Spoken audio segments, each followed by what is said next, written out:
So, new launch or resale? The hot question that everyone is asking. Let's dive into it. Hi, my name is Sevan, and let's dive into what property suits you, whether it's resale or whether it's new launch. So, long story short, both are very personal preference. So, if you really like the resale because of the size that resale property have and the location, then resale might be for you. But if you want a more investment base, if you want to have forward thinking, you want an investment, you want to grow your assets, then maybe new launch might be a better option. But if you're just weighing your options between whether you want to see whether new launch is a better deal or resale is a better deal, so maybe this new launch and resale analysis might be beneficial for you. So let's dive into it. So, of course, when you go to new launch or resale, both have its pros and both have its cons. So here are just some examples of where the pros of a new launch and also the cons of a new launch. But also we have the pros of the resale and also the cons of the resale. New launch, the pros of course is brand new. That means also there is no bank valuation needed. So if the developer says that this is the price of the unit, the bank will take that price. So the bank doesn't need to do its own evaluation. Then the next thing is the progressive payment scheme. So I'll be diving deeper into that later, but everybody has been saying that the main benefits of a new launch is also because of this progressive payment scheme. But of course, there are cons. So the cons is usually the waiting time. So it takes about 3 years for it to TOP, then for the completion about 4 years. Another thing is that when you buy this new launch, because you have to wait for 3-4 years, you have to rent out to a location where you can stay. Because once you sell your existing location, you need to find a place to stay. So one of the cons is that you have to do rental, which can be a bit of a hassle. Another thing is very competitive because even though you are interested in the new launch, you put in your check, you get your ballot number, but then you realize your ballot number is bad. So because of the demand of the new launch, so many people put in their checks, right? Decrease the chances of getting the ideal unit that you want because it's so competitive. Then lastly, sometimes the developer might be putting their profit margin a bit too high. So the prices might be a bit higher in some cases, but that is also very subjective. So I'll be diving into that detail later to see how to calculate whether the new launch is actually at a good entry price or not. Okay, so now let's go into the pros and the cons of a resale. So you can see that for the pros of a resale, what you see is what you get because it's already physically done. It's been completed. So whatever you see, the size, the condition, everything you pay, you know what you're getting into. So the next one is the shorter waiting time because once you do your valuation, you put in your paperwork and everything, you can get the unit within the year. So you don't have to wait less than a year sometimes. So you don't have to wait for like 3-4 years. The other thing is there is no need for rental. So once you get the keys, you can immediately stay. But the bad thing now, the cons, is that there might be lease decay because it is a resale. Unless you're getting a freehold resale, then that's a different story. But if you're getting a leasehold resale, you need to see whether the remaining lease is sufficient or not. It might be too little. So because of that, it will have this effect called the lease decay effect. So the exit strategy might not be as ideal. Next is that you have to pay your full loan installment because it does not have the progressive payment like the new launch. So once you get your keys, the paperwork is done, you gotta put in the lump sum, you pay the full installment already. Another thing is the bank evaluation might be different because it's not a new launch, it's not a price from the developer, it's a price from the previous owner. So the owner might set the price which is a bit different or higher than the market price. So, and if you agree to that higher market price value, the bank will do its own evaluation. So the bank sees that this unit that you bought at a higher market price, they're just going to give you the market price value, which is lower. So in that case, right, you'll be getting the loan based on the lower amount rather than the agreed upon amount with the seller. And next is dated design. Because some resales are quite old, in that case, you can see the materials, you can see the designs, a bit like wear and tear. So that one, you might have to consider a renovation or a full renovation. Just now I mentioned about the progressive payment. Let's try to give an example of why progressive payment is beneficial for you. The benefits of progressive payment, let's put it that way. Okay, so let's just say that you have a purchase price of a unit, which is 2 million, right? So if you do your affordability assessment, you'll know that the bank will actually give you 75% of the purchase price. So in this case, it's actually $1,500,000, 1.5 million. And then let's just say you are 35 years old, then you got 30 years of loan tenure, and your legal fee is 3,000. So to add up, you have to pay the down payment, the 25%, and also your stamp duties and your legal fees. The total will add up to $572,600. So that is standard between the new launch and also the resale. The down payment, this is the amount that you have to pay for your down payment for both, regardless. So now let's talk about the progressive payment, because now the bank gives you 75%. This 75%, right, during the progressive payment scheme is break down into segments because the building is under construction. So at different stages is when the bank will give you the amount. So you can see here, right, the completion of foundation, the bank will give you the 100K. So the 100K will go to the developer. So because of this, right, it'll break down into stages. So the next stage is the reinforced concrete, then give you 200K. Then after the brick walls, 100K. Completion of ceiling roof, another 100K. Completion of electrical wiring, plumbing, 100K. Then the roads, 100K, and so on and so forth. So what this means is that your loan installment will be based on the disbursement of the amount during the stage. So you're not paying the full installment, the full loan installment. So that's one of the benefits. So let's just say in the third year, usually the third year is the TOP.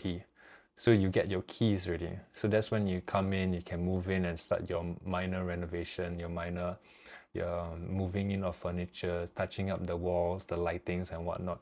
So if you can see over here, accumulative interest, accumulative principal. So this is what you have to pay as your monthly installment. So this is your cumulative monthly installment for the past 3 years that you're paying. So if you go, the example, if I work out the formula. So now let's work out the formula. So this new launch, you've been paying installment for the past 3 years. So this is the total installment you've been paying for the past 3 years. Now you compare that to resale, where you pay the full loan installment amount for 3 years. This is the difference, okay? So you need to know that in 3 years, my loan installment, my cumulative loan installment for new launch, I pay 9,250 compared to resale, where I pay almost 200K. So that's where you have to calculate. Because in resale, for the 3 years, my loan installment is almost 200K. If I minus off what I would have paid for new launch, and with that remaining amount, if I rent another place while my new launch is being built, and if my rent for 3 years is lower than this amount, then new launch might be a better deal, because number one, you're saving money if your rent is lower than this amount that you calculated, and you're getting a brand new condo, a brand new development. Your lease is the newest it can be within the area already. So there are some benefits that you can get. So now you say, okay, I've heard about this too already, but what if I tell you there's one more thing that you have to check, regardless whether it's a new launch or whether it's a resale, and that is, you need to know whether the property you're getting into is at a fair and good price. Okay, so how do you find this fair and good property? There are 3 aspects. There are 3 frames that I usually look at. Number one is healthy appreciation. I'll dive into all 3 of them deeper, but I'll just list down the 3 first. Next is the right entry price, followed by the ease of exit. Okay, so let's dive into healthy appreciation then. So how do you identify healthy appreciations? Is you have to look at the surrounding units and the surrounding properties. Are the transactions like very stagnant, or there's a good amount of transactions happening? And also you need to see whether the appreciation, the quantum of the property, is it going up or is it going down? So you need to know. the surroundings. So you also need to know whether there is future plans, whether the government has any further future urban planning for the place, because this will bring demand and also brings the community up in value. So now let's do a study of whether that surrounding area is good or whether it's been appreciating. So let's just give an example, Sterling residence, okay?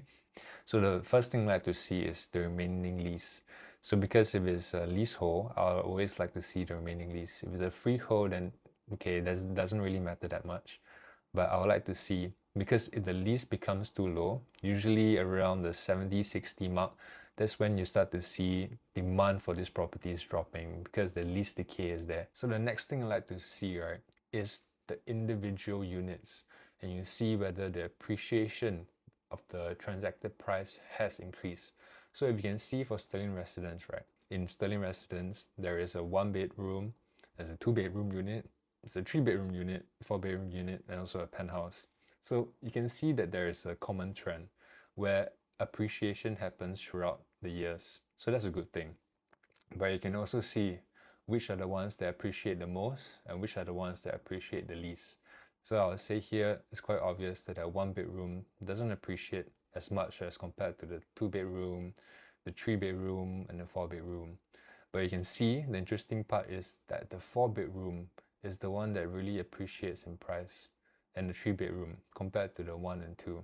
So that could be something to take note if you plan to do investment or have a family home or do investment at the same time. So after seeing that there is a steady increase of appreciation, you start to feel more at ease because you know that in the future the prices will still continue to go up. And you can't just do this for just one specific project. If you're doing a resale or if you're doing a new launch, you need to check this kind of stats for all the surrounding projects. Because if all the surrounding projects, the same increase in appreciation, then it all can't be wrong, because that is going to be the market trend for that area, or more or less reassured. So let's just take the 3-bedder, for example, okay?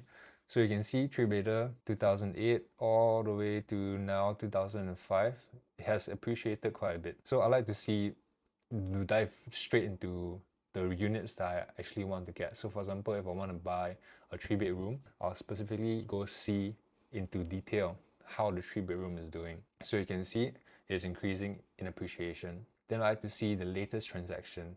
So the latest transaction that I can find for Sterling residence, the 3-bedroom, is actually in 2025, this year, 2nd October.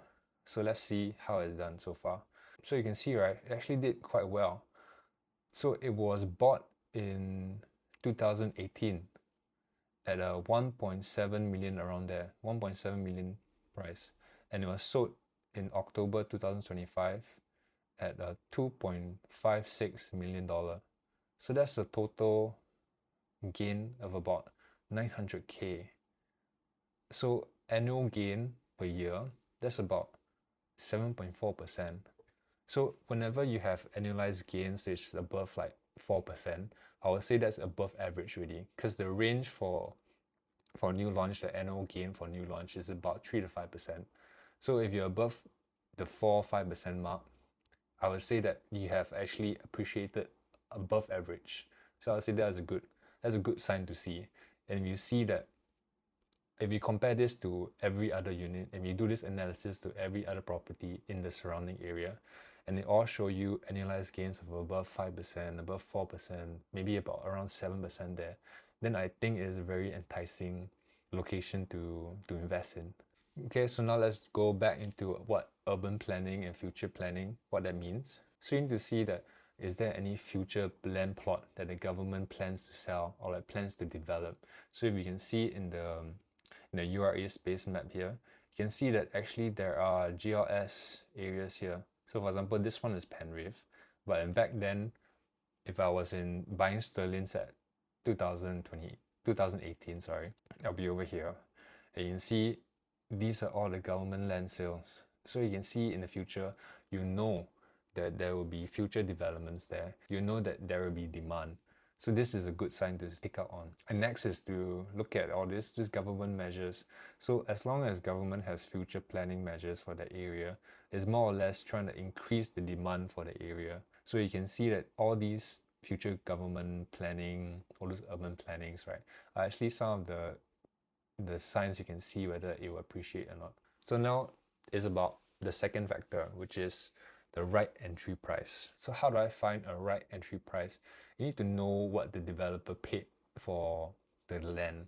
So if you go deeper, you can use Sterling Residence as an example. So you know that the developer paid for Sterling Residence about 1050 PSF per plot ratio. So once you do all this math, you can start to do your calculations, your benchmarks. So if you do all the calculations, the construction, the financing, the legal, the marketing, its total cost, you can find its break-even price, which is about 1615 PSF. As stated in the article, as the developer mentioned, that their break-even price will be about 1.6 to 1.7 PSF around there, which is around there. So the developer's average launch PSF is about 1.765. You can kind of benchmark how much the developer's indicative PSF is by their break-even price. So what the break-even price means that if the developers sell at a break-even price, they will net zero profit. So no profit comes to them. So of course the developer wants to have more profit, right? So usually the indicative PSF is the break-even price plus the percentage of profit that you think they will have, so the profit margin. But be careful to use Sterling as an example, because Sterling Residence is a special case where they launched in 2018. So if you know 2018, there were two cooling measures, which is the increase of the ABSD by the additional 5% and also a decrease of the LTV limit, which is by 5%. So it used to be 80%, now it decreased to 75%. So since that cooling measure was implemented in 2018, the same time where Sterling Residence is going to launch, they were very careful about their profit margin. They didn't want their starting PSF to be so high. So that is why their break-even is 1,600 and their average PSF is about 1.7 plus around there. So they only had probably about 10% profit margin, which was very low. But you had to take into account that they had cooling measures and they try to make the price more enticing for the buyers to buy, even though there is cooling measures implemented on the same year. Yeah, but if you want to have a more up-to-date of the profit margin or like the average indicative PSF, you can refer to this. So I've really done a table. So this table took a lot of work, guys. So if you like this video and you feel like it's informative, please like, share and subscribe to my YouTube channel. That helps a lot. Thank you. So now let's go into this. So I've actually done my research on the price that the developers has paid, and also the construction cost, the financing, the legal, the marketing, and the total cost, the break-even PSF, and also the indicative launch PSF. So after doing all this research, right, I start to see a bit of a trend. So I've came to a conclusion over here that this is my rule of thumb for predicting the indicative PSF. So the construction cost is usually about the 25 to 35% of your land cost. If you want to find a medium, you can just take the middle. The middle of 25% to 35% is probably what, 30%? So you can just take the middle if you want. The legal and finance fee is usually about 30 to 35% of the land cost. Then for the marketing, it's 7 to 4% of the subtotal cost. What the subtotal cost is the land cost plus the construction cost plus the legal and finance cost. So that will be the subtotal cost. So if you want to find the marketing value, it will be 4 to 7% of the subtotal cost. So then you can find the break-even. So the break-even is actually the marketing cost plus the subtotal cost. So that will be your break-even price. Then if you want to find the break-even PSF, is you just take the break-even cost divide by the total GFA, which is the amount of space that the developer can build up to. Okay, I hope this was easy to digest. Then if you want to find the indicative PSF, you just take 20% or 40% more of the break-even, depending on the developer, how aggressive they want to be. Aggressive developers, they'll have a 40%. Less aggressive developers, maybe about 15-20%. But of course, if you start to realize that the indicative PSF that the developer has launched is actually 50 or like 60% of the break-even PSF, then that's where you have to start to worry whether is it a good entry price or not.